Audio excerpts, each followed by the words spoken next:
बारे में तो हमारे परंपरा के अंदर या फिर हम अगर पूर्व जन्म की बात करें किसी व्यक्ति की चेतना के बारे में, फिर भी सबको कुछ न कुछ ऐसा अटैक आया है।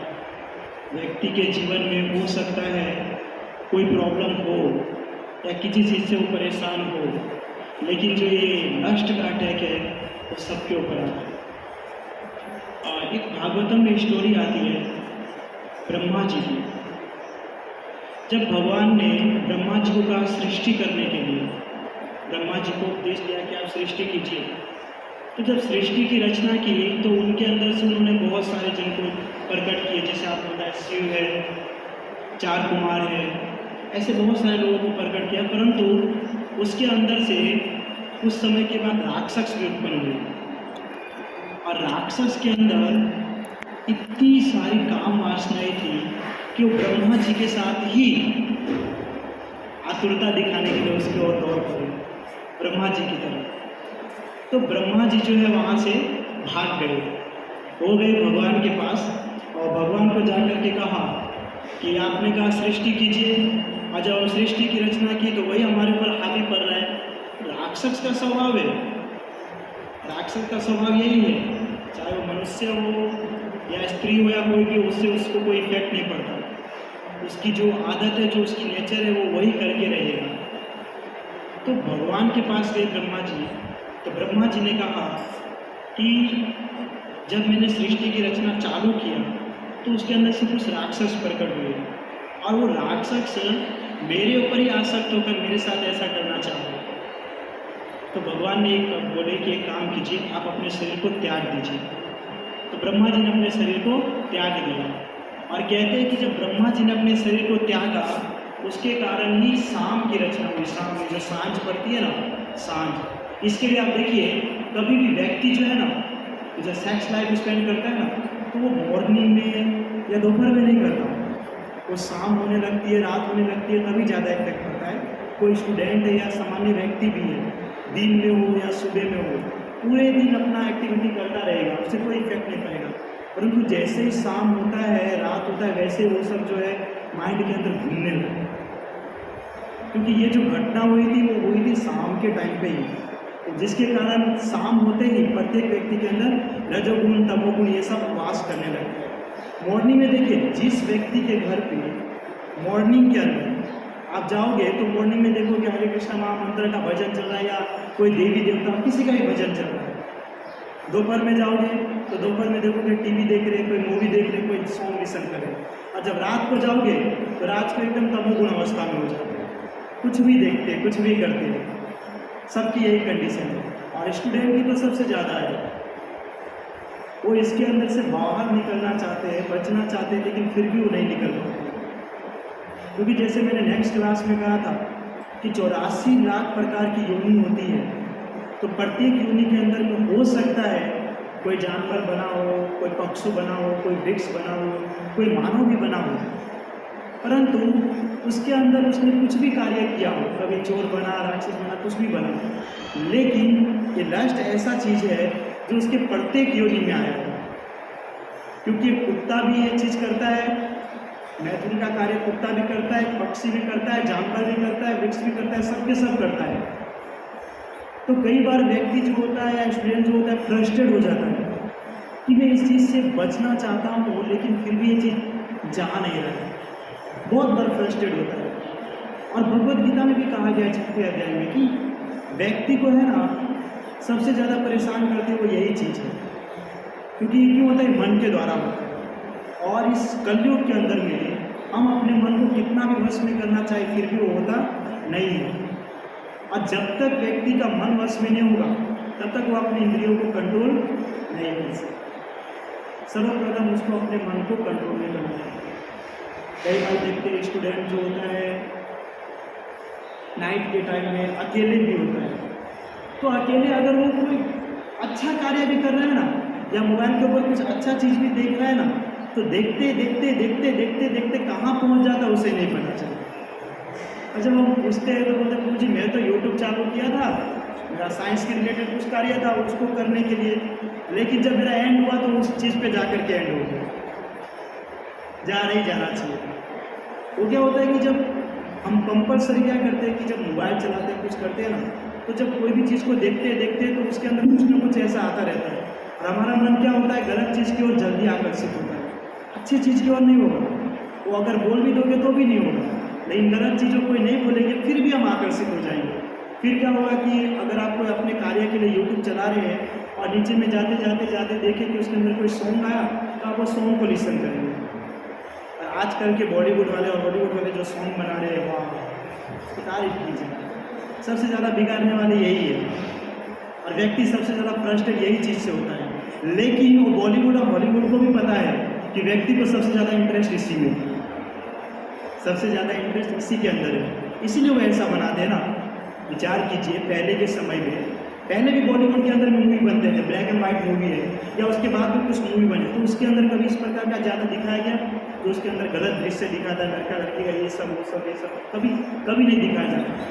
क्योंकि पहले व्यक्ति समझदार थे, उनको पता है कि क्या देखना है क्या नहीं, क्या करना है क्या नहीं। लेकिन अब भी इस जनरेशन के अंदर में, मॉडर्न जनरेशन में, सबके सब जो है वही चीज़ को देखना चाहते हैं। और फिर क्या मूवी वाले जो है उनको ही पता चल गया कि लोग क्या देखना चाहते हैं, तो वो भी उसी प्रकार से उसके सामने प्रस्तुत करते हैं और हम क्या करते हैं, उसी चीज़ को मन लगा करके देखते हैं। हमको पता है कि ये चीज़ देखने से हम गटर में गिरेंगे, लेकिन फिर भी हम वो चीज़ को देखते हैं। और कोई होता है, देखिए जरूरी नहीं है कि व्यक्ति जो है इस चीज़ को देखने के बाद या ये चीज़ इतना अटैक करती है, उसके होने के बाद वो फ्रस्ट्रेट होकर के अपने आप को मार दे या अपने आप को गिल्टी भी फील करे। ऐसा कोई होता है। जैसे कि कोई कहा गया है, महाराज जी का लेक्चर में सुन रहा था, उसमें ऐसे बता रहे थे कि व्यक्ति जो है न चाहते भी ये कार्य को करता है, लेकिन कोई भगवान का शुद्ध भक्त होता है, वह क्या करता है, ये कार्य करने के बाद गिल्टी महसूस होता है ना। कई सालों को ऐसा गिल्टी महसूस होता है कि मेरे को ये नहीं करना चाहिए, ये गलत चीज़ है। लेकिन कई सारे क्या बोलते हैं कि ठीक है, कोई बात नहीं, हो गया, नेक्स्ट टाइम देखेंगे। तो नेक्स्ट टाइम भी वापस से करें और वापस से उसका हो जाएगा, ऐसे ही हो। नेक्स्ट टाइम भी बोलेगा हो गया, बस अब हो गया, वो चलते रहेगा, तो कभी एंड नहीं होगा। लेकिन कहते हैं कि जिस मनुष्य को गिल्टी महसूस होता है, खराब लगता है कि हमको ये कार्य नहीं करना चाहिए, गलत कार्य है, तो नेक्स्ट टाइम से वो कार्य नहीं करता, तो उसको छोड़ देता है। तो भगवान की ब्लेसिंग्स उसके ऊपर है। फिर इसके अंदर दूसरा ऐसा बताया जाता है कि हमने सुने कि संसार के अंदर में बहुत सारे मनवंतर होते हैं, अलग अलग मनवंतर होते हैं। तो सरस्वती जी को लेकर के और ब्रह्मा जी को लेकर के बहुत सारे ऐसे अलग अलग क्वेश्चन करते हैं। लेकिन इसमें क्या है कि ऐसा मनवंतर हुआ था जिसके अंदर में ब्रह्मा जी जो है सरस्वती जी के ऊपर आसक्त हो गए, भले उसकी पुत्री के रूप में थी। देखिए, सुंदरता जो है ना, व्यक्ति को कैसे खींच लेता है उसको भी नहीं पता चलता।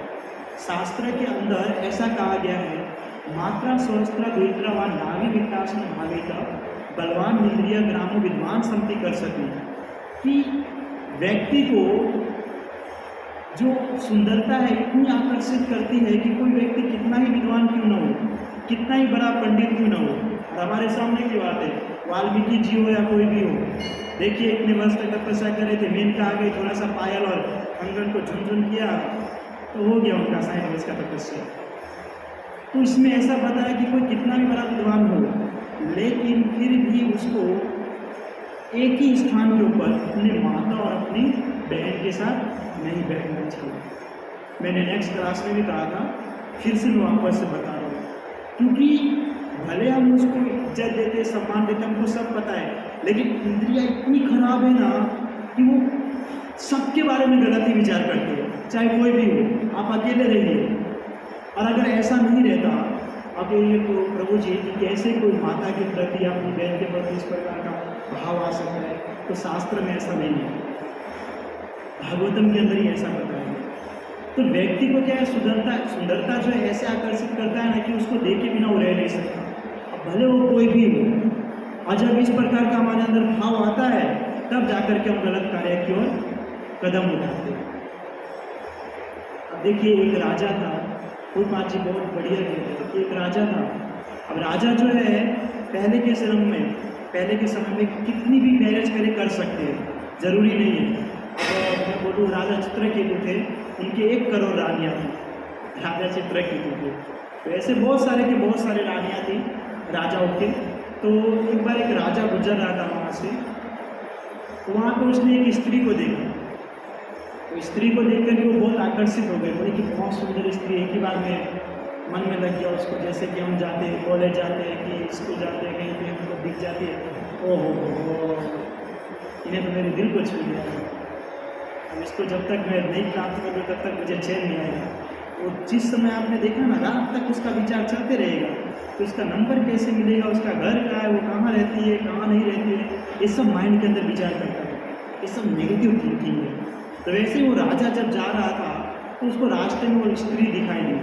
तो स्त्री को देखकर वो आकर्षित हो गया, और स्त्री जो थी वो विधवा थी। स्त्री जो थी वो विधवा थी, और वो स्त्री के पास गया और उसको जाकर के कहा कि मैं आपसे मैरिज करना चाहता हूँ। तो स्त्री ने मना कर दी कि नहीं, मैं नहीं कर सकती क्योंकि मैं विधवा हूँ। ये संस्कृति है हमारी भारत की, जो अभी नहीं है। अभी तो पत्नी सामने से चाहती है कि कब मेरा पति उठ जाए ताकि दूसरा मुझे मिल जाए, सामने से ऐसी विचारधारा होती है।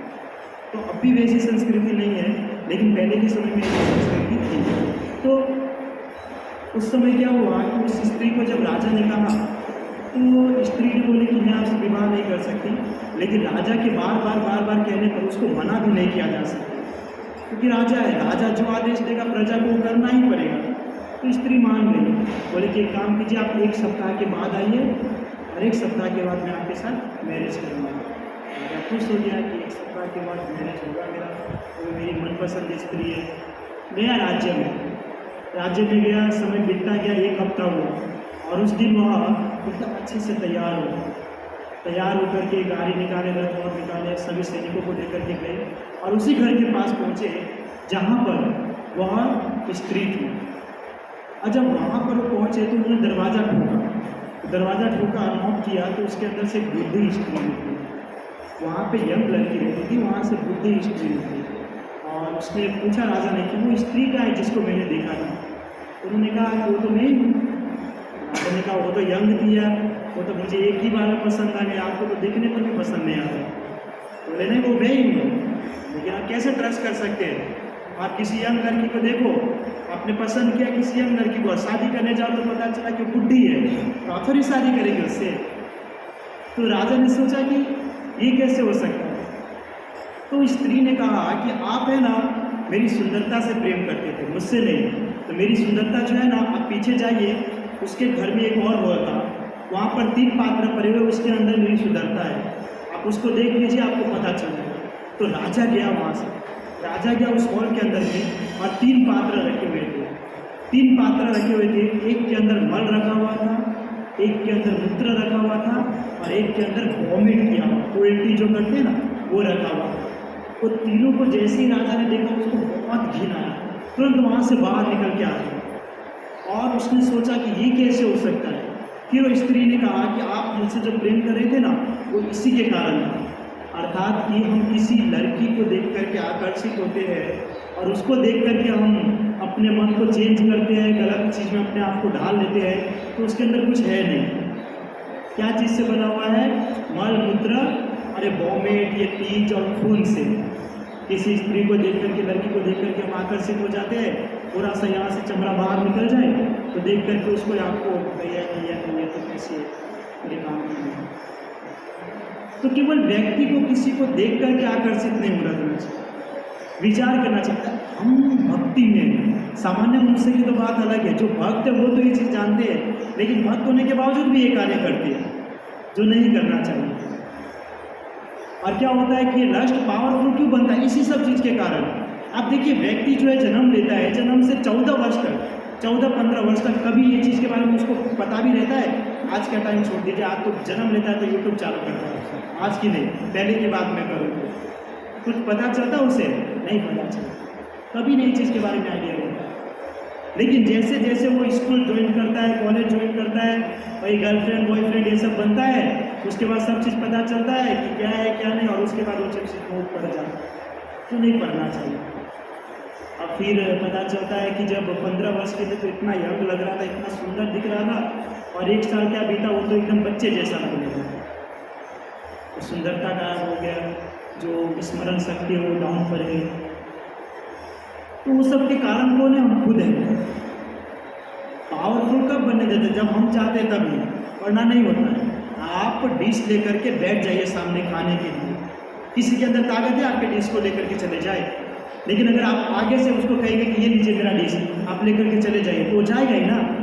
तो वैसे ही लस्ट भी ऐसा ही है।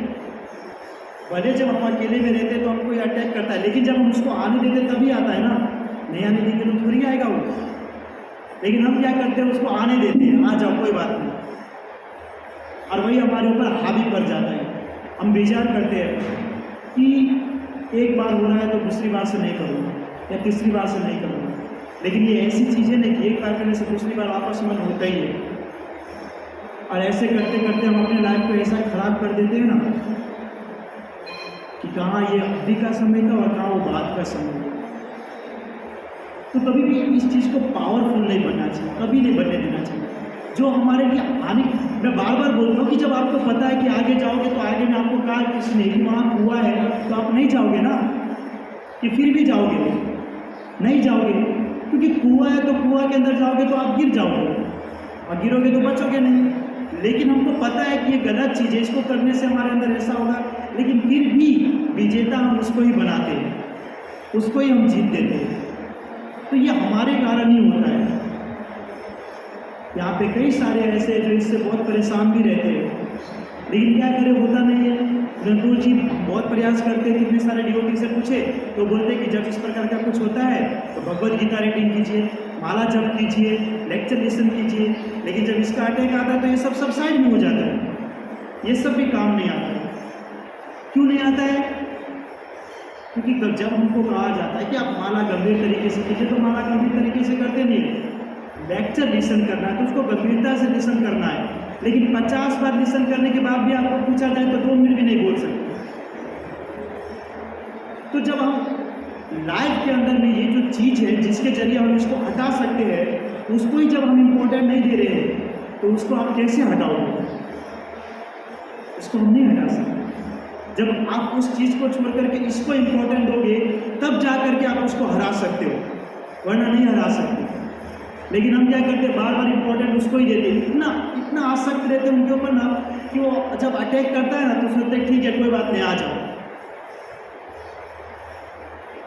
लेकिन अगर हम चेंज करना चाहें ना तो उसको कर सकते हैं। आप विचार कीजिए, कई बार ऐसा होता है कि हमको कोई चीज़ बहुत पसंद है, बहुत यानी कि बहुत पसंद है सबसे ज़्यादा, और अगर किसी व्यक्ति को इस प्रकार का लस्ट का अटैक आता है और उस समय पे वह पसंदीदा वस्तु को अपनाता है, तो क्या वो लस्ट उसके ऊपर हावी पड़ता है?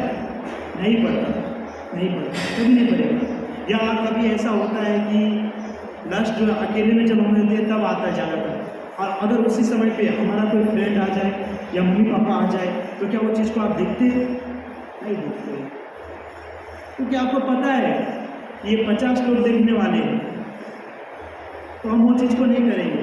लेकिन कब सबसे ज़्यादा इफेक्ट करता है? अकेलेपन में। तो अगर अकेलेपन में कोई ऐसी चीज़ को हम अपना पावरफुल बना लें जिसके जरिए आप उसको नष्ट कर सकते हैं, तो होगा कि नहीं नष्ट? ज़रूर होगा। लेकिन उसके लिए उसको इम्पोर्टेंट देकर छोड़ करके दूसरी चीज़ को इम्पोर्टेंट देना चाहिए। तो लाइफ के अंदर में एक ऐसी चीज़ आपको बनाना चाहिए जिसके जरिए आप उसको हरा सको, वरना हराना इम्पॉसिबल है। लेकिन अगर प्रयास किया जाए तो कहा ना कि रेस हो रहा है, रेस के अंदर में सभी दौड़ लगाने वाले खड़े हैं और उसमें एक लंगड़ा व्यक्ति भी है। अगर लंगड़ा व्यक्ति ऐसा विचार कर ले कि इस सब के पैर तो एकदम परफेक्ट है, 1 2 3 नेक्स्ट स्टार्ट होगा, वो दौड़ जाएंगे, लेकिन मेरा तो पट्टा बांधा हुआ है, मैं दौड़ नहीं सकता है, मैं तो नहीं जीत सकता, तो वो नहीं जीतेगा। लेकिन वो फिर भी विचार करेगा कि नहीं, मैं जीत सकता हूँ, और अगर वो प्रयास करे ना तो उन सब से भी फर्स्ट ये निकल जाएगा, इन सबसे भी फर्स्ट ये निकलेगा, क्योंकि इसके अंदर पॉजिटिव थिंकिंग है कि वो कर सकते हैं। लेकिन हमारे अंदर क्या होता है, हमेशा नेगेटिव थिंकिंग ही भरा रहता है, पॉजिटिव माइंड के अंदर में कभी आता नहीं है, जिसके कारण हम बार बार इसका शिकार बनते हैं।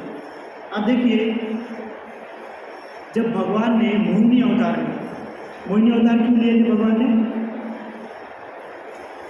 बताइए कोई? जब समुद्र मंथन हुआ था ना, हमने निकाला था देवताओं को मिलाने के लिए और असुरों से लेने के लिए, भ्रमित करने के लिए भगवान मोहिनी अवतार। और कुछ किसी को पता है? भगवान ने मोहिनी अवतार लिया था। क्यों? क्योंकि जो अमृत निकला हुआ था वो अमृत जो है देवताओं को देना था और बाकी जो बचा खुचा है जो भी वो राक्षसों को देना था।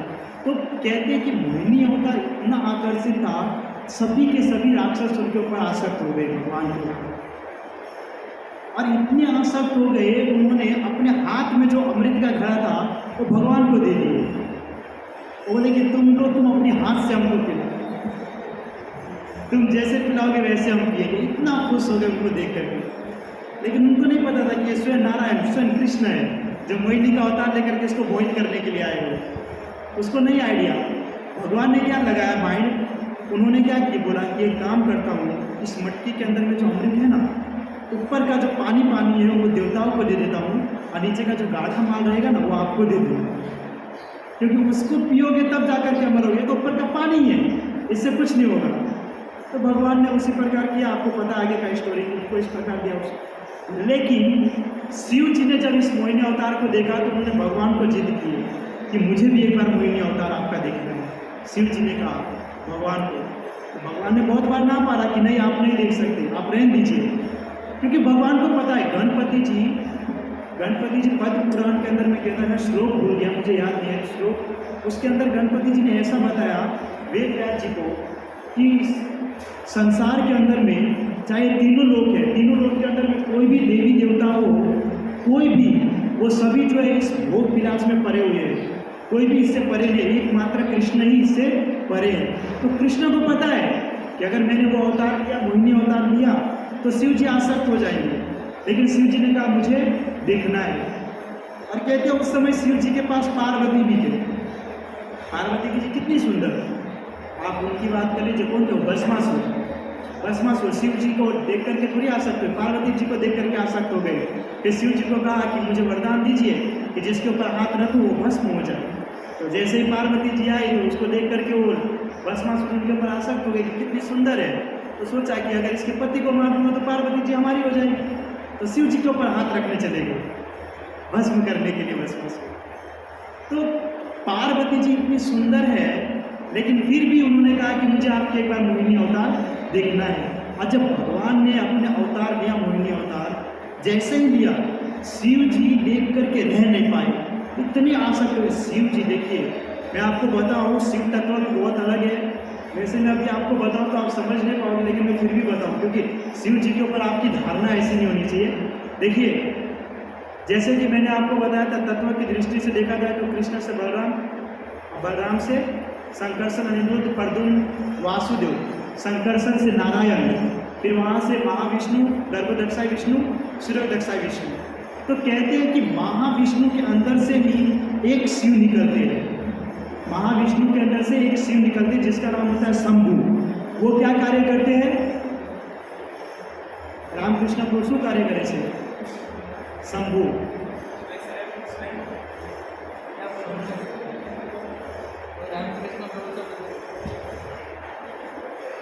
बताइए, आपको मैंने बताया था इसलिए मैं आपसे पूछ रहा हूँ। शंभु जो है ना, वो महाविष्णु के साथ प्रत्येक ब्रह्मांड में वास करते हैं, प्रत्येक ब्रह्मांड में जाते हैं। अलग अलग ब्रह्मांड होता है ना, जैसे कितने सारे ब्रह्मांड है, तो प्रत्येक के अंदर में महाविष्णु, गर्भदक्षाई विष्णु, सूर्यदक्षाई विष्णु है। तो वैसे ही जो सदाशिव है वो उनके साथ वास करते हैं। और सदाशिव का एक अलग से लोक भी है, एक अलग से उनका लोक भी है। फिर जैसे ही भगवान जो है अपनी दृष्टि से काल शक्ति और जीव शक्ति को प्रकट करते हैं, एक दृष्टि से निकालते हैं काल शक्ति और दूसरी दृष्टि से निकालते हैं जीव शक्ति। तो इन दोनों को जब प्रकट करते हैं तो वहाँ पे प्रकृति की रचना होती है, और प्रकृति की रचना होने से वहाँ पर एक और शिव प्रकट होते हैं जिसे कहा जाता है शंकर। शंकर कहा जाता है जिसे। वो क्या करता है, वह इस भौतिक संसार के अंदर में था, मटेरियल वर्ल्ड में। कहाँ पे वास करता है? कैलाश पर्वत पे। ये दूसरे शिव कैलाश पर्वत पे वास करते हैं। अब क्या होता है कि जब प्रलय का समय आता है तो यही जो शिव है रुद्र का रूप लेते हैं, 11 रुद्र का रूप। तो कितने शिव हो गए? 4 हुए ना। एक सदाशिव हुए, एक शंभु हुए, एक शंकर हुए और एक रुद्र हुआ। इस प्रकार 4 प्रकार के शिव हुए। तो इसके अंदर जो बात किया गया है वो है कैलाश पर जो वास करते हैं। बाकी जो सदाशिव है वो तो हमेशा भगवान की भक्ति में ही लीन रहते हैं और वहाँ पे हमेशा भगवान की कथा ही चलती रहती है और कुछ नहीं। तो कौन आ सकती है? जो कैलाश पर्वत पे है। तो कहते हैं कि जैसे ही भगवान ने मोहिनी अवतार लिया, शिव जी उनके पीछे पड़ गए उनको प्राप्त करने के लिए, और भगवान भी वहाँ से दौड़ रहे। पार्वती जी खड़ी है, वो देख रही है कि यार मेरे पतिदेव जो काम वासना से पूर्ण रूप से परे है वो इनको देख करके मुझे छोड़ करके भाग रहे और भगवान के पीछे भागने लगे। और पार्वती देख रहे और जैसे ही शिव जी भगवान के पास पहुंचे, भगवान ने अपने असली रूप ले लिया। तब शिव जी को पता चला रहा है मैंने क्या किया, उनको होश आया। ये जो काम वासना लस्ट जो है ना, वो केवल अगर हम विचार करें कि हमारे अंदर है ना, तो ऐसा नहीं है, ये सबके अंदर है, सबके अंदर यही है। क्योंकि जस्ट मैंने बताया, गणपति जी ने बताया कि इस संसार के अंदर में कोई भी व्यक्ति जो है इससे परे नहीं है, सब इसके अंदर फंसे हुए हैं, यहाँ तक कि शिव जी भी। तो लेकिन इसके अंदर से हम बाहर कैसे आ सकते हैं, इसके बारे में विचार करना चाहिए। शिव जी तो क्या है, वो तो महान भक्त है, वो बाहर आए या ना आए उससे कोई मतलब नहीं है, और अगर बताया भी गया तो एक लीला के हिसाब से बताएंगे, लेकिन हम इसको किस तरीके से लेते हैं हमारे ऊपर डिपेंड करते हैं। तो शिव जी भी इससे आसक्त हुए। अब बात करें इंद्र की, तो इंद्र की तो सब हम जानते हैं, कोई ऐसा नहीं जानते होंगे। गौतम ऋषि की पत्नी थी, क्या नाम थी? गौतम ऋषि की पत्नी का नाम अहिल्या। अहिल्या। जब इंद्र ने पहली बार अहिल्या को देखा तो उसके अंदर काम की दृष्टि आ गई, और काम की दृष्टि से उनको देखा और वो सोचे कि मैं इसके साथ ऐसा स्पेंड करूँगा। लेकिन अहिल्या तो पतिव्रता नारी है। लेकिन देखिए, होने के बावजूद भी ये जो वासना इतना मजबूत है ना, इतना मजबूत, जब अहिल्या के पास गए इंद्र रूप बदल करके, गौतम ऋषि का रूप लेकर के, तो कहा जाता अहिल्या को भी पता था कि ये जो है इंद्र है। आपने सुने होंगे, अहिल्या को भी पता था कि इंद्र है, लेकिन उसके बावजूद भी उनके साथ उन्होंने ऐसा किया। अब देखिए, एक बात आती है, ऋषि आते हैं जैमिनी ऋषि। जैमिनी ऋषि का नाम सुना है किसने? जैमिनी ऋषि वेदव्यास जी के एक शिष्य थे, जैमिनी ऋषि। वेदव्यास जी जब ग्रंथ लिख रहे थे तो उसके अंदर ऐसा लिखा कि काम वासना इतना पावरफुल है कि कोई भी व्यक्ति उससे बाहर नहीं आ सकता या कोई भी उससे परास्त नहीं हो सकता। तो जैमिनी ऋषि ने कहा कि ये बिल्कुल गलत बात है, मैं तीनों गुणों से परे हूँ, मुझे इसका कोई इफेक्ट ही नहीं पड़ सकता। लेकिन वेदव्यास जी ने बार बार बताया, वेदव्यास जी जो भगवान का सत्यावेश अवतार है, इसलिए उन्होंने परफेक्ट बताया। लेकिन जैमिनी ऋषि ने क्या कहा, नहीं, ये हो नहीं सकता है, ये किसी के ऊपर अटैक नहीं कर सकता, और किसी के ऊपर अटैक करा वो अलग बात है, लेकिन मेरे ऊपर अटैक नहीं करेगा। तो वेदव्यास जी ने कहा ठीक है, कोई बात नहीं। फिर क्या हुआ, जैमिनी ऋषि कुछ समय के बाद अपने आश्रम में चले गए। जैमिनी ऋषि अपने आश्रम में चले गए, और यहाँ पर वेदव्यास जी ने क्या किए, देखे कि मौसम बहुत अच्छा है, बारिश का मौसम था, सुनहरा मौसम है, हवा भी चल रही है एकदम सुंदर, और इसमें कोई अगर कोई ऐसा कार्य करे, कोई सुंदर स्त्री को देख ले, ओहो, मौसम तो 2 गुना सुंदर बन जाए। तो उनको पता चला जैमिनी ऋषि को अगर सुधारना है तो ये सबसे परफेक्ट कार्य है। जैमिनी ऋषि अपने आश्रम में थे, बारिश स्टार्ट हो चुका था। वेदव्यास जी ने क्या किया कि स्त्री का रूप लिया। वेदव्यास जी ने स्त्री का रूप लिया, स्त्री का रूप लेकर के जैमिनी ऋषि के आश्रम में गए और जाकर के दरवाजा पर नॉक किया। तो जैमिनी ऋषि पूछे कि इतनी रात को कौन आ सकता है? तो अब उन्होंने बताया था कि हम तो बहुत सत्यव्रत है, हमको ये पावरफुल कुछ कर नहीं सकते हैं, ये जो रजोगुण है, तमोगुण है, सतोगुण है, इनको अटैक नहीं कर सकता, काम वासना से हम परे हैं। तो उन्होंने क्या किया कि अंदर से ही पूछा कि कौन है आप? तो जैसे ही पूछा वैसे उसको पता चला तो एक स्त्री का आवाज़ आया। तो उसने कहा कि मैं एक स्त्री हूँ, मेरे को यहाँ से दूसरे गांव जाना है, लेकिन बारिश ज़्यादा होने के कारण मैं हेल्प मांगना चाहता हूँ कि आज की रात मैं आपके रूम में रुक सकूँ। तो जैमिनी ऋषि ने ना पार दिया कि नहीं, आप रुक नहीं सकते, हम ब्रह्मचारी और आप स्त्री नहीं, आप नहीं रुक सकते। लेकिन उसने फिर से वापस दरवाज़ा नॉक किया और बार बार दरवाज़ा नॉक करने के बाद उनको एक भाव आ गया कि ठीक है, स्त्री है, इतनी रात को कहाँ जाएगी, क्या करेगी। उसने सोचा कि क्या करूँ क्या करूँ क्या करूँ। तो उसने विचार किया कि एक काम करता हूँ, उसको अपने रूम में बुला लेता हूँ, मैं बाहर चला जाऊँगा। अगर आप विचार कीजिए कि उन्होंने वेद व्यास जी को कहा कि मैं अपनी इंद्रियों को संयम रखता हूँ, तो ये बहुत बड़ी पॉइंट है। अगर वो अपनी इंद्रियों को संयम रखता है तो स्त्री होने के बावजूद भी उसको रहना चाहिए था, है ना। अगर वो बोल रहे कि मैं विजेता हूँ, मुझे इफेक्ट नहीं करता है, तो क्यों उसने ऐसा विचार किया कि मैं बाहर चला जाऊँगा तो अंदर आ जाएगी। इससे पता चलता है कि वो भी अपने आप को कंट्रोल नहीं कर सकती। तो क्या हुआ कि वैसे हुई, जैसे उसने दरवाज़ा खोला, स्त्री अब भीगी हुई थी। अब भीगी हुई स्त्री का हम जानते हैं शरीर का वर्णन कैसा होता है, तो उसको देख करके वो तो बहुत आसक्त हो गया, लेकिन फिर भी शरीर आके साइड में देखना चालू कर दिया। उसको कहा कि एक काम कीजिए, आप अंदर जाइए, मैं बाहर जा रहा हूँ। तो स्त्री बाहर अंदर गई, अर्थात कि वेद व्यास जी जो है अंदर गए और उसने बाहर चले गए। उसके बाद उन्होंने क्या कहा कि आप एक काम कीजिए, मैं अगर आपको बोलूँ कि दरवाज़ा खोल देना तो आप दरवाज़ा मत खोलो, चाहे मैं कितना भी बोलूँ आप दरवाज़ा खोलो, फिर भी आप नहीं खोलना, और यहाँ तक कि मेरे बोलने के बावजूद भी आप दरवाजे को खोलना नहीं। उन्होंने कहा ठीक है। इस प्रकार उन्होंने कहा ठीक है। लेकिन कुछ समय के बाद क्या हुआ कि जैमिनी ऋषि को वापस वो दृश्य याद आने लगा। वो स्त्री जो पानी के अंदर भीगी हुई थी, उसके शरीर, ये सब चीज़ का स्मरण आने लगा। तो उसने फिर से लीड किया, फिर से अपने साधना में बैठे। कुछ समय के बाद वापस से वह स्मरण होने लगा। बार बार जब ऐसा स्मरण होने लगा तो अपने आप को रोक नहीं पाए। वो गए और दरवाज़ा को ठोकने लगा। तो जैसे ही दरवाज़ा को ठोका, वो स्त्री ने पूछे कि कौन? तो कहा कि मैं हूँ, आप दरवाज़ा खोलिए, मुझे अंदर आना है। तो उसने कहा नहीं, मैं तो नहीं खोल सकती। बोला कि अरे मैं बोल रहा हूँ, नहीं आप भले बोल रहे हो, लेकिन मैं फिर भी नहीं खोल सकती, क्योंकि आपने ही तो मना किया कि मत खोलना। उसने कहा कि मेरा रूम है, मेरा घर है, मैं बोल रहा हूँ। तो उसने, उस स्त्री ने कहा कि आपने मुझे यह भी कहा कि भले मैं बोलूँ फिर भी दरवाज़ा मत। अब उसके अंदर इतनी काम आस्था उत्पन्न हो चुकी थी, इतनी कि अपने आप को रोक नहीं पा रहे थे, अपने आप को रोक नहीं पा रहे थे। क्या किए, तो सीढ़ी चढ़ के छत के ऊपर गए और छत के ऊपर से नीचे चला गया घर के अंदर, और घर के अंदर प्रवेश कर गए। और जैसे ही प्रवेश किया, वो स्त्री को कहा कि मैं अपने आप को रोक नहीं पाया और मैं आपके साथ टाइम स्पेंड करना चाहता हूँ। तो स्त्री ने क्या कहा कि एक काम कीजिए, पहले आप घोड़ा बनिए और मैं उसके ऊपर बैठूंगी, आप 7 राउंड मारिए, 7 राउंड घोड़ा बन के मारिए, उसके बाद मैं आपके साथ रह सकती हूँ।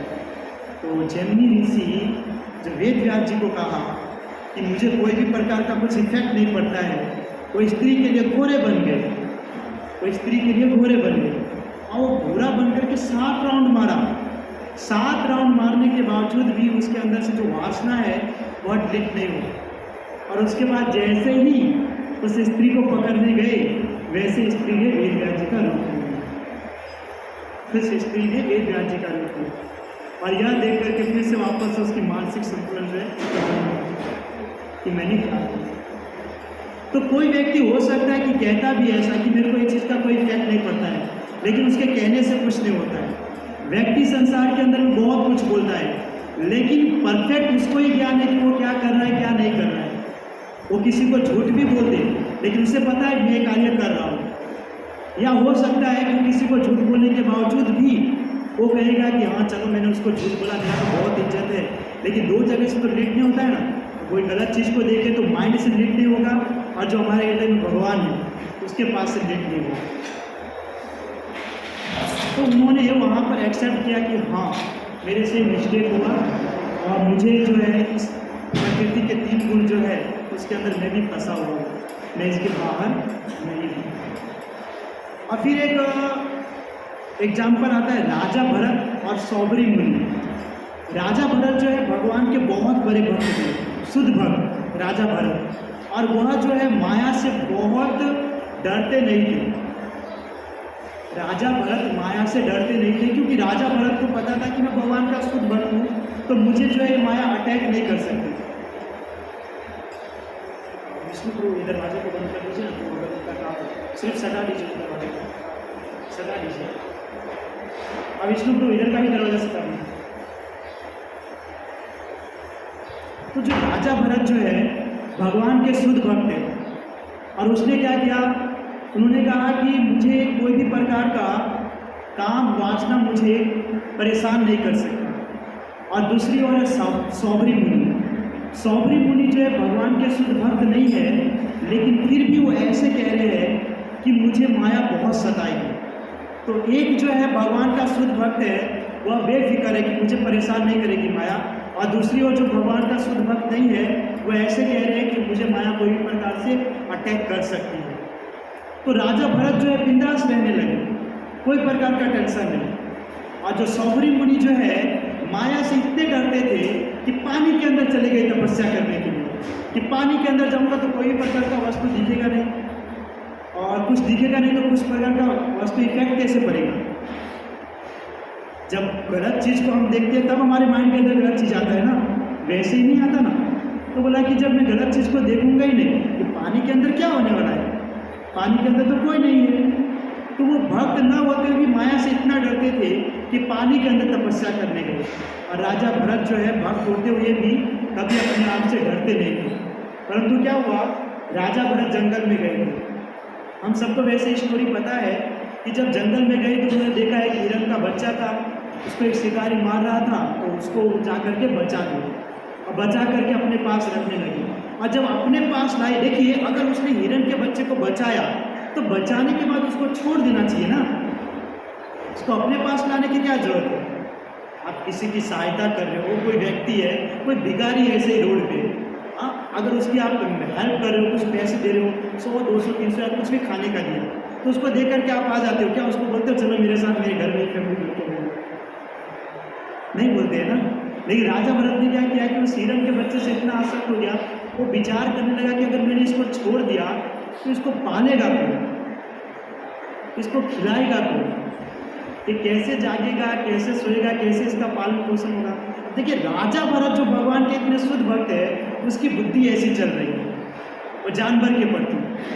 और यह सब सोच करके कहा कि इसका तो कोई है नहीं संसार में, क्या कोई संसार में किसी का कोई है नहीं, है ना, भगवान है, भगवान सबका है ना, भले किसी का इस संसार के अंदर हो कोई ना हो, लेकिन भगवान सबका है। लेकिन राजा भरत को यह पता था क्योंकि इतना बड़ा भक्त था, लेकिन फिर भी हिरण के बच्चे को यह समझकर अपने पास रख दिया। और इतना आसक्त, इतना आसक्त, इतना कि बोलते कि उससे एक क्षण भी दूर नहीं रहते। और दूसरी ओर सौबरी मुनि भक्त नहीं है, लेकिन फिर भी इतना डरे, पानी के अंदर जाकर के तपस्या करने लगे। कितने वर्ष तक तपस्या किया पता है? 100 वर्ष। 100 वर्ष, अभी हमारी आयु भी नहीं, 100 वर्ष तक, वो 100 वर्ष तक तपस्या के पानी के अंदर जाकर। तो राजा भरत का क्या हुआ कि इतना आसक्त हो गए उस हिरण के प्रति और भक्त थे, लेकिन फिर भी जब उसकी मृत्यु हुई तो मृत्यु के समय में पता है अगर भक्त हो तो भक्त को किसका चिंतन आता है? भगवान का चिंतन आता है। क्योंकि हम हरे कृष्ण महामंत्र जब क्यों करते हैं? ताकि हमारे जीवन का एंडिंग टाइम आए तब भगवान का नाम मुख से निकल सके। तो कहा गया ना भगवान ने अंतकाले जमा में वह स्मरण कलेवर, कि जो व्यक्ति जीवन के एंड में मेरा नाम लेता है वो मेरे नाम को प्राप्त करते हैं। और आगे के श्लोक में कहा यम यम आपकी स्मरण भावत तय जयते क्लेवम तम तमें व्यक्ति कौन थे सदा तद्भाव भावी, अर्थात कि मरते समय व्यक्ति जिस चीज़ का चिंतन करता है नेक्स्ट जन्म में वही चीज़ को प्राप्त होता है। तो राजा भरत जो है भगवान के इतना शुद्ध भक्त होने के बावजूद भी हिरण के बच्चे से इतना आसक्त हो गए कि जब मरे तो उसके माइंड के अंदर में भगवान या मुख में भगवान का नाम नहीं आया, बल्कि हिरण के बच्चे के बारे में ही सोच रहा था, यार मैं मर रहा हूँ, उसको कौन देखेगा, उसको कौन देखेगा, कौन उसको पालेगा, कौन उसको खाना खिलाएगा। अब भी वो विचार कर रहे हैं, जिसके कारण मरने के बाद नेक्स्ट जीवन उसको कौन सा मिला? हिरण का। शुद्ध भक्त होने के बावजूद भी उसे हिरण का जन्म मिला। वो शुद्ध भक्त था और वो ऐसे सोचते कि माया का मुझे कोई अटैक नहीं होगा। जैसे हम कुछ महामंत्र जप कर लेते, तिलक लगा लेते, सिक्का रखते, आप सोचते कि हमको कोई कुछ कर नहीं सकता, हम बहुत बड़े साधु हैं, हमसे बड़ा कोई है नहीं। लेकिन सबसे पहले साधु को ही अटैक करती है, क्योंकि माया भी इंटेलिजेंट है ना। भगवान का पीछे का भाग माया है, पीठ जो है वो माया है, और भगवान के साथ रहती है तो वो तो इंटेलिजेंट होगी। तो माया भी बहुत इंटेलिजेंट है, वो सोचती है कि जो मटेरियल वर्ल्ड के अंदर में जो पड़ा है, दारू शराब पी रहा है, कुछ भी कर रहा है, उसको मैं क्यों अटैक करूं? वो तो पहले से पड़ा हुआ है। लेकिन जो सिखा वाला है, तिलक वाला है, धोती कुर्ता वाला है, इसको अटैक करने की जरूरत है, क्योंकि ये उससे भाग रहा है। तो जो जितना भागता है माया उसको उतना अटैक करती है। लेकिन अटैक करने का कारण ये है ताकि उसका टेस्ट लेना चाहती है। तो सबसे ज़्यादा अटैक किसको करती है? डिओटी को। डिओटी को माया जो है सबसे ज़्यादा अटैक करती है। इसलिए राजा भरत इतने महान भक्त होने के बावजूद भी लास्ट में हिरण में आ सकते हुए और अगला जन्म उसको मिला हिरण का। और सौबरी मुनि को देखिए, मछली को सिर्फ देखकर मैथुन करते हुए पानी के अंदर में कितने वर्ष तक तपस्या किए थे? 100 वर्ष। 100 वर्ष। आज तो हम कुछ कर नहीं कर रहे, 2 मिनट नहीं कर सकते। तपस्या कैसे करते हो? आँख बंद कर करके 1 मिनट आँख बंद करते तो सुबह से लेकर रात तक का पूरा ध्यान में आ जाता कि क्या है क्या नहीं। जो बात हमको याद नहीं रहती वो भी याद आ जाता है। और यहाँ पर देखिए 100 वर्ष तपस्या करने के बावजूद भी सौबरी मुनि ने देखा कि 2 मछली जो है मैथुन कर रही है, और उसको देख कर वो इतना आसक्त हो गए, इतना आसक्त हो गए, अपने मन को कंट्रोल में नहीं कर पाए। 100 वर्ष तक तपस्या की फिर भी कंट्रोल में नहीं कर पाए, और उसको देख करके उसने तपस्या छोड़ दी। तपस्या छोड़ दी, 100 वर्ष की तपस्या को पानी में रह करके पानी में ही मिला दिया और बाहर आ गए। और बाहर आकर के सूर्यवंश के अंदर भगवान राम के कुल के अंदर में एक राजा हुए जिनका नाम था राजा मानधाता। उनकी 50 पुत्रियां थी, और ये गए डायरेक्ट उस राजा के पास, और राजा के पास जाकर के कहा कि मुझे आपकी पुत्री से शादी करना है, विवाह करना है। तो उन्होंने कहा ठीक है, क्योंकि साधु है, 100 वर्ष तक तपस्या किया है, कितना तेजस्वी है, वो मान गए। तो उन्होंने कहा ठीक है आप कर दीजिए। तो उन्होंने क्या कहा कि मुझे आपके 50 की 50 पुत्री के साथ मैरिज करना है। यार इतना बड़ा साधु है, 100 वर्ष तपस्या की, 1 से होता है, 2 से 3 से 50 की 50 के साथ। देखिए वो मछली की मैथुन को देख करके कितना पावरफुल हो गया उसका माइंड। जो माया से डरता था वो बोल रहा है कि मुझे आपकी 50 पुत्री के साथ मैरिज करना है, और 100 वर्ष तक तपस्या किया, सिद्धि तो है ही उसके पास। तो सिद्धि से उन्होंने अपने पूरे शरीर को इतना यौवन बना दिया, इतना तेजस्वी बना दिया कि कोई भी ऐसे आसक्त हो जाते थे। तो राजा मान रहा था कि 50 की 50 पुत्री जो है मान गई। ओके ठीक है, तो मैरिज किया। लेकिन व्यक्ति कितने समय तक इस लाइफ को स्पेंड कर सकता है? कितने समय तक? अगर आपको कोई वस्तु पसंद है तो आप उसको कितने समय तक खा सकते हो? पनीर पसंद है, चलो किसी को पनीर सब पसंद है, कितने समय तक खा सकते हो? एक निश्चित समय तक ना। ऐसा तो नहीं खाते रहोगे। एक ऐसा समय आएगा कि वो पनीर को देख करके आपको उल्टी हो जाएगी कि अब ले जाओ, नहीं चाहिए, अब ले जाओ यहाँ से। तो वैसे ही राजा मानधाता की जो पुत्री थी 50, उसके साथ सौबरी मुनि ने कहते हैं 10 वर्ष तक, 10 साल तक 50 रानियों के साथ, जो उसकी रानी थी 50 के साथ भोग विलास किया। और जब 10 वर्ष पूर्ण हो गया तो उनकी जो इंद्रियां है वापस से पूर्ण हो गई। अब उसको विचार कर आने लगा कि ये मैंने गलत किया, जैसे हमारे साथ होता है। हमको पता है ये गलत है लेकिन फिर भी करते हैं, और जब गलत कर लेते तो यार मुझे नहीं करना चाहिए। तो अब क्या, जब चिड़िया चुग गई खेत, पहले सोचना चाहिए था ना। पहले नहीं सोचते, जब घटना हो जाता है तब जा करके सोचते हैं। फिर हम सोचते हैं कि हम इंटेलिजेंट है, अब अगली बार से नहीं करेंगे, और नेक्स्ट टाइम जब वापस मन होता है तो वापस से करते हैं। फिर वापस फ्रस्ट्रेट होते, अरे ये नहीं करना चाहिए। कब तक? अब सर्कल को तो घुमा ही रहे, स्टॉप तो क्या कर रहे? सर्कल को घुमा ही रहे ना। मैंने एक एग्जाम्पल दिया था, कपिल मुनि देवहूति को बता रहे थे कि मतलब कि एक व्यक्ति था, उसको आँख के ऊपर पट्टा बांधा और उसको कहा कि यहाँ पे 84 लाख दरवाजा है, 84 लाख दरवाजा है, और उसके अंदर से एक दरवाज़ा खुला हुआ है। अगर आप उस दरवाजे से बाहर निकल गए तो आप बाहर निकल जाओगे, वरना आप इसी के अंदर फंसे रहोगे। तो उसने कहा ठीक है, कोई बात नहीं।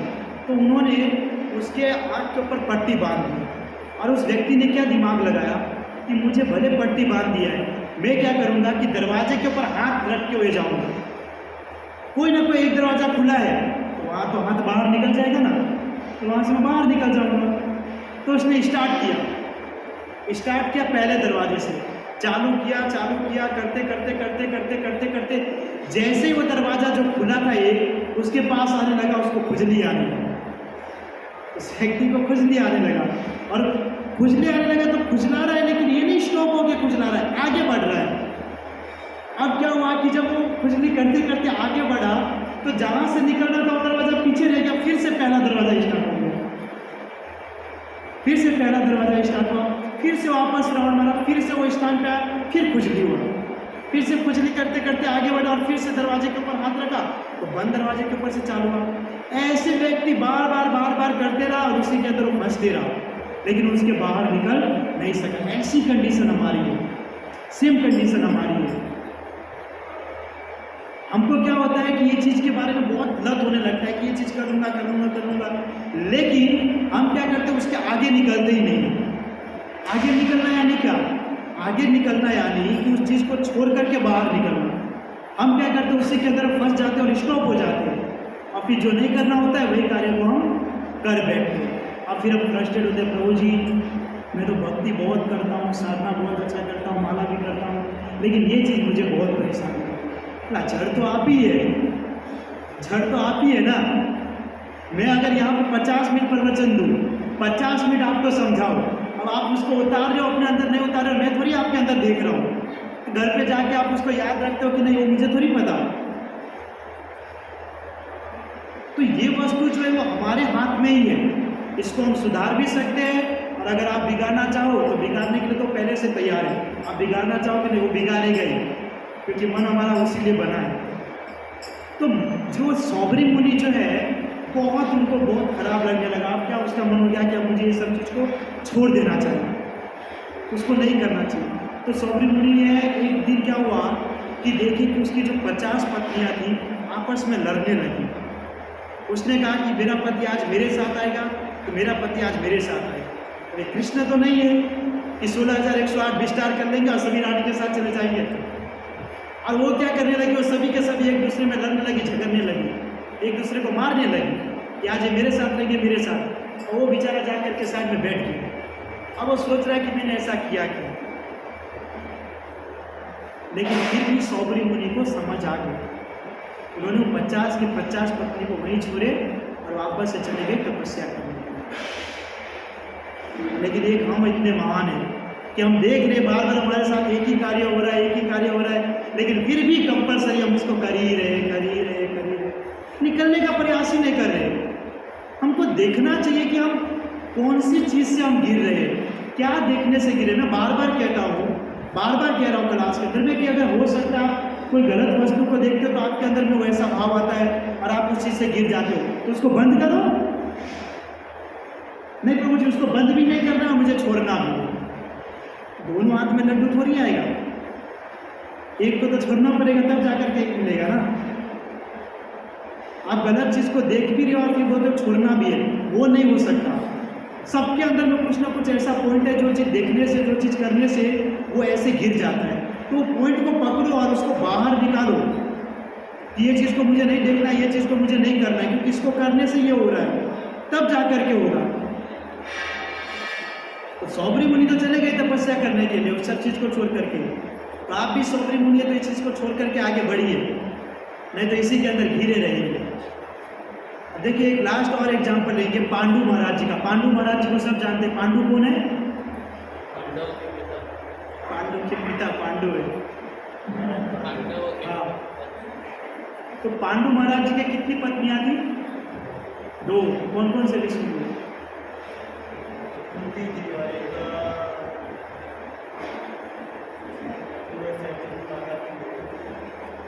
किसी को याद है?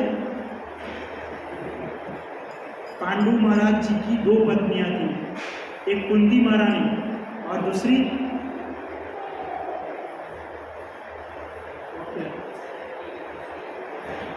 नकुल सहदेव की माता जी, वो विष्णु को भी बोल रहे। माद्री, माद्री, माद्री जो थी नकुल सहदेव की माता जी थी। आपको पता है पांडु महाराज एक बार गए थे शिकार करने के लिए।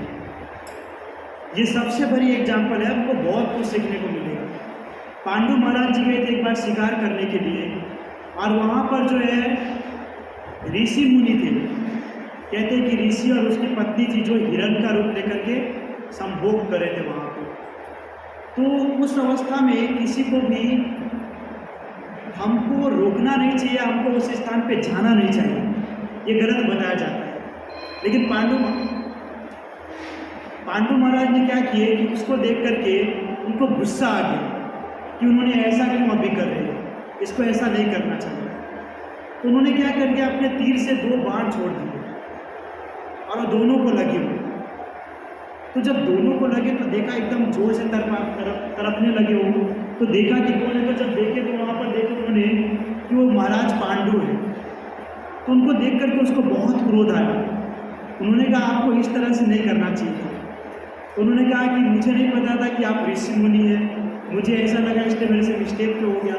लेकिन उन्होंने ऋषि मुनि ने फिर भी उनको कुछ बताया नहीं, उनको माफ़ नहीं किया। उन्होंने श्राप दे दिया कि जिस तरह हम दोनों इस संभोग अवस्था कर रहे थे, उस समय आपने आकर के हमको तीर मारा और हमारी मृत्यु होने वाली है, उसी प्रकार आप भी अगर पत्नी के साथ जब ऐसा संभोग करोगे तो उसी समय आपकी मृत्यु हो जाएगी, उसी समय आपकी मृत्यु हो जाएगी, उसी समय आपकी मृत्यु हो जाएगी। ऐसा श्राप दे दिया किसको? पांडु महाराज जी। पांडु महाराज जी में तो बहुत बड़ा श्राप है, क्योंकि व्यक्ति का जो मेन लक्ष्य है संसार के अंदर में वो विलास करना है, और वही अगर व्यक्ति करेगा तो उसकी मृत्यु हो जाएगा। तो कोई करेगा? कि करोगे? आपको कोई श्राप दे देगा साधु की, तभी कभी भी तुमने ऐसा सेक्स लाइफ स्पेंड किया तो तुम मर जाओगे, तो करोगे? नहीं करोगे। तो यार आपसे तो फिर बेकार है। पांडु महाराज उसने कर दिया, तो आप लोग इंद्रियों को विजय प्राप्त कर लिया सर।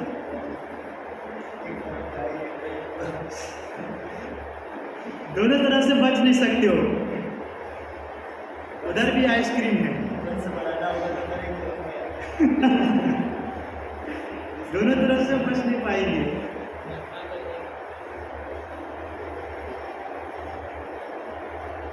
वो भयंकर श्राप है।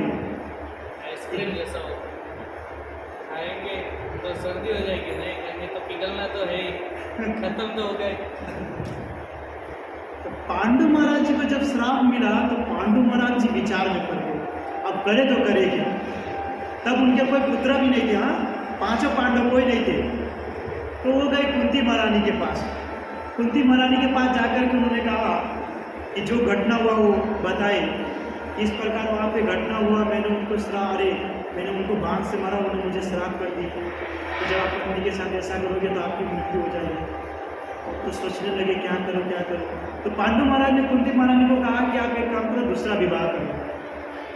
कुंती महारानी ने ना मार दिया, नहीं ये तो नहीं हो सकता, भले मैं आजीवन ऐसे रहूँगी चलेगी, लेकिन मैं दूसरी विवाह नहीं करूँगी। इसको कहती है पतिव्रता नाम, तो मैं दूसरी विवाह नहीं करूँगी। तो उन्होंने कहा कि एक काम कीजिए, कुंती महारानी को है ना सूर्य देव के द्वारा एक आशीर्वाद मिला था, उनके पास 5 मंत्र उनको दिए थे कि वो 5 मंत्र का अगर वो अलग तरीके से उच्चारण करे तो उनको 5 संतान की प्राप्ति होगी, अलग अलग देवता का आह्वान करके। तो ये पांडु महाराज जी को पता था। तो पांडु महाराज ने उनको कहा कि एक काम कीजिए कि आप देवताओं का स्मरण कीजिए और उसके साथ आप इस तरीके से मतलब कि क्यों देखिए, अगर पहले के समय में अगर कोई साधु संत है या कोई देवी देवता है, कोई स्त्री के साथ में संभोग करने से पुत्र प्राप्ति नहीं होता है, उनको टच करने से या कुछ शक्ति देने से भी हो जाते हैं। जिस प्रकार की उनका क्या नाम था, 2 पुत्र हुए थे ना इनके, विचित्र वीर नाम था ना, नहीं वो नहीं, विचित्र वीर करके महाभारत में है। उनके वो क्या हुआ कि उसके वो मर गए थे, मतलब कि युद्ध के कारण, तो उसकी कोई मतलब कि बच्चे नहीं थे, कोई संतान नहीं थी। तो वेद व्यास जी को कहा इन्होंने सत्यवती ने कि आप जाकर के उनके साथ ऐसा कीजिए तो उससे पुत्र की प्राप्ति होगी। तो कौन कौन थी वहाँ पे? 2 रानियाँ थी ना, अम्बा तो चली गई थी, अंबिका और अंबालिका, क्योंकि अम्बा तो जो है वो तो चली गई थी वहाँ पे, उनको तो विश्व पितामह ने इनकार कर दिया, मैं आपके साथ शादी नहीं कर सकती। तो अंबिका और अम्बालिका के साथ सत्यवती जो है नारी, उन्होंने कहा कि आप उसके साथ भोग कीजिए ताकि उसका संतान हो। तो वेदव्यास जी ने मना कर दिया उनको कि मैं ऐसा नहीं कर सकता, लेकिन बार बार माता के आदेश के अनुसार उन्होंने कहा कि ठीक है मैं कर दूँगा। तो जब वो गए तो उन्होंने क्या किया कि जैसे ही वेदव्यास जी जब गए ना, तो वेदव्यास जी ने अपने रूप को चेंज कर दिया और अपने रूप को बहुत भयंकर रूप बना दिया। तो जब कहते हैं कि अम्बालिका के पास जब गए हुआ, अम्बालिका उसको देख करके एकदम डर गई और उन्होंने आँख बंद कर दी। आँख बंद किए, उसको तो सिर्फ टच ही करना था, टच किए, फिर निकल गए वहाँ से। फिर गए अंबिका के पास, उसको देख कर तो लाल पीले एकदम मुँह में देख कर उसके फेस को, अंबिका जो है वो लाल पीला हो गए। तो फिर वापस से वहाँ से चले गए वेदव्यास जी। तो अम्बालिका जो है वेदव्यास जी को देख करके आँख बंद कर दी, तो जिसके कारण उसका पुत्र जो है अंधा प्रकट हुआ। कौन हुआ? धृतराष्ट्र। क्योंकि उनको देख करके उन्होंने अपनी आँख को बंद कर दिया। और जो अंबिका थी उसको देख करके वो लाल पीला हो गया, इसलिए उसके वहाँ से कौन गर्भ से जन्म हुआ? पांडु महाराज। पांडु महाराज जन्म हुए। तो इसी प्रकार उन्होंने कहा कि आप देवताओं का आह्वान कीजिए, क्योंकि मेरा आदेश है। पतिव्रता स्त्री का ऐसा होता है कि पति जो बोले वो करे। उन्होंने कहा ठीक है। तो उन्होंने क्या बोले कि आप एक काम कीजिए कि आपके पास 5 मंत्र है, तो 2 मंत्र जो है माधुरी को दे दीजिए और 3 मंत्र का उपयोग आप कीजिए। तो 3 मंत्र का उपयोग किए। एक तो मंत्र का आह्वान किए यमराज के लिए, तो यमराज को आह्वान किया तो कौन आया पुत्र के रूप में? युधिष्ठिर महाराज। फिर दूसरा वापस किसको किए? इंद्रदेव को। उससे कौन आया? अर्जुन। और तीसरा जो है बलवान भीम, उसके लिए किसका आह्वान किए थे? पवन देव। तो वहाँ से आए थे भीम। फिर 2 मंत्र उन्होंने दिए इनको, माद्री को। तो उन्होंने आह्वान किया अश्विनी कुमार का, तो अश्विनी कुमार के रूप में उनके 2 पुत्र हुए, नकुल और सहदेव। तो जब इस प्रकार का बात बोल दिए कि इस प्रकार का घटना हुआ, उसके पुत्र भी आ गए। तो उसके बाद क्या हुआ कि एक बार जो है पांडु महाराज गए थे जंगल में विचरण करने के लिए माद्री के साथ। उनको पता है कि संभोग करेंगे तो मृत्यु निश्चित है, लेकिन फिर भी माद्री के साथ गए विचरण करने के लिए जंगल में।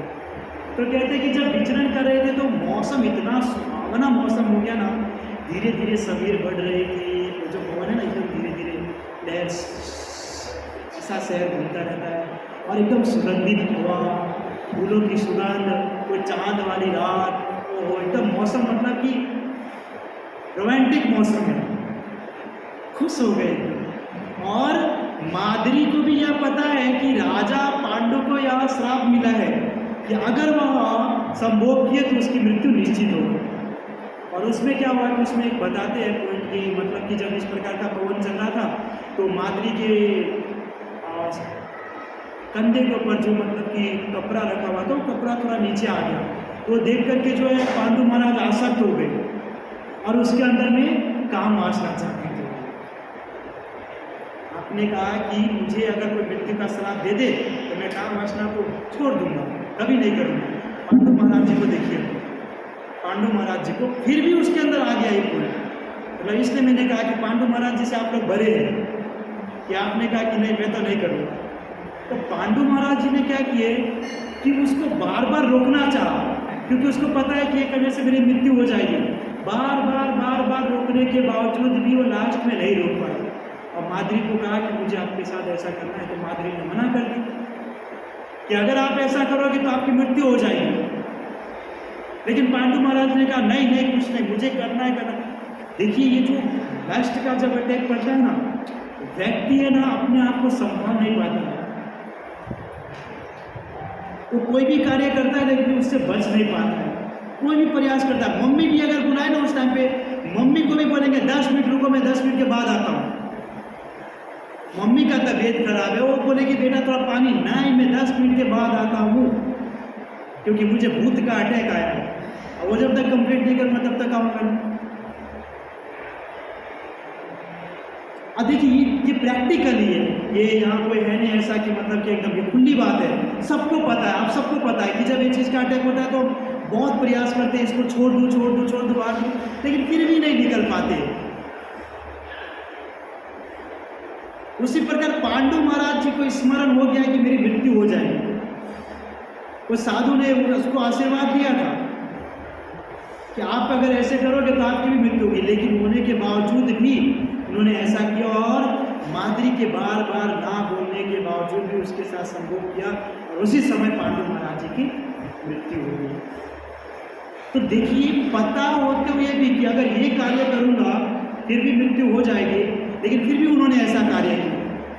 तो हम तो कोई स्पेशल खेत के पुण्य नहीं है। ये लोग तो बहुत बड़े बड़े महान हैं, जितने का नाम है लोग बहुत महान है, साधु शिरोमणि लोग हैं, लेकिन हम तो कोई साधु शिरोमणि नहीं है, लेकिन फिर भी हम महान हैं क्योंकि हम भगवान के अंश हैं। और अगर कहते हैं, कृष्ण बहुत मस्त कहते हैं कि देवी ऐसा गुणमयी मम माया दुर्त्या मामेव प्रपदन्ते माया में दाम तरंती, कि मैं मानता हूँ कि जो मेरी माया जो है बहुत पावरफुल है, वो सबको अपने वश में कर लेती है, लेकिन कोई मेरे वश में आ जाएगा ना, उसको माया टच भी नहीं कर सकती। तो हमारे पास रास्ता है, लेकिन वो रास्ता को हम अपनाते नहीं हैं। लेकिन जो रास्ता नहीं है उसको अपना रहे हैं, जो कोई काम का नहीं उसको अपना रहे और जो काम का है वो अपना नहीं रहे, तो कैसे उसके ऊपर जीत कर सकते हैं। तो इसी प्रकार जो हमने आज सीखे ना कि जो लस्ट है बहुत पावरफुल है, उससे निकलना बचना बहुत ही ज़्यादा मुश्किल है, बहुत ही ज़्यादा मुश्किल है। इसके अलावा कितना सारा एग्जाम्पल आता है, नारद मुनि का भी एग्जाम्पल आता है। भगवान ने जब माया का जाल किसी ने उड़ाने के लिए, फिर उसके बाद वाल्मीकि का एग्जाम्पल है, बहुत सारे का एक से बहुत एग्जाम्पल है। नारद मुनि का नाम सुने, जिन पर नारायण नारायण करते हैं, हमसे अच्छा करते हैं, फिर भी तो सबको एक चीज़ का अटैक पड़ता है, लेकिन इससे बाहर निकले कैसे, वो बहुत ज़्यादा इम्पोर्टेंट है। तो इससे बाहर निकलने का एकमात्र मार्ग है, कृष्ण ने कहा हमारी शरण में आओ और तुमको कुछ करना नहीं है। क्योंकि जब कृष्ण की भक्ति में आओगे तो आपके अंदर सतोगुणी अवस्था प्रकट होगी। क्योंकि मैंने पहले ही कहा कि जब ब्रह्मा जी के ऊपर वो राक्षस जो है काम वासना की दृष्टि देखी, तो ब्रह्मा जी ने अपने शरीर को त्याग किया, तो वो शाम का समय हो गया और शाम के अंदर रजोगुण तमोगुण आया, तो वो आपके ऊपर अटैक करने वाला है। लेकिन रजोगुण और तमोगुण को अगर निकालना है तो सतोगुण की आवश्यकता पड़ेगी। तो सतोगुण कब आएगा, जब कृष्ण की भक्ति सामने। नहीं तो आप अपने आप नहीं सोचोगे कि सतोगुण आ जाए, सतोगुण आ गए, नहीं आएगा। तो कृष्ण की भक्ति करके हम उस परिस्थिति को सतोगुण ला सकते हैं और इसको हम बदल सकते हैं। क्योंकि देखिए, जब कृष्ण की भक्ति में कोई व्यक्ति आ जाता है तो ये सब के बारे में बहुत कम विचारधारा होती है, ज़्यादा नहीं आता ये सब। लेकिन जब वो भक्ति में नहीं रहता तो दिन भर इसी में लत रहता है, इसी में पड़े रहता है, जीवन भर भले सब चीज़ पता है फिर भी सब इसी में पड़े रहते हैं। इसलिए कृष्ण की भक्ति साधना कीजिए और इस सब चीज़ से बाहर निकलिए, क्योंकि ये बहुत पावरफुल है। वैसे स्पेशल क्लास बाहर निकलने के लिए नहीं था, स्पेशल क्लास तक किस प्रकार पावरफुल है। इतने बड़े बड़े सिद्धि ब्राह्मण मनुष्य को भी परास्त करके रखे, तो हम कोई खेत की मूली नहीं, वो बताना चाह रहा था। किसी का कोई क्वेश्चन है तो पूछ सकते हैं।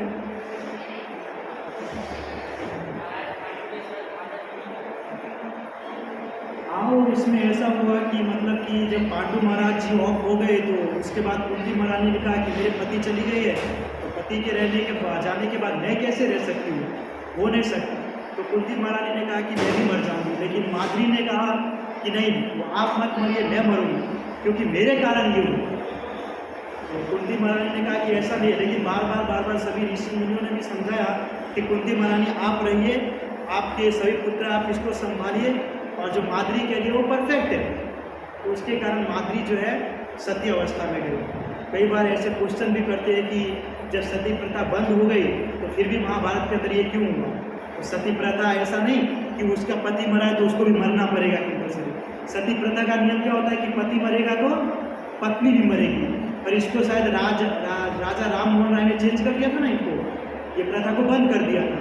लेकिन बहुत बार क्वेश्चन करते कि उस टाइम पे ऐसा हुआ, लेकिन ये ऐसा नहीं है। इन्होंने सामने से एक्सेप्ट किया था कि पति चले गए तो मैं भी नहीं रहूँगी। तो माद्री ने भी उस आग के अंदर जाकर के अपने शरीर को त्याग किया। और किसी का कुछ क्वेश्चन नहीं? ओके, हरे कृष्णा। श्रील प्रभुपाद की जय।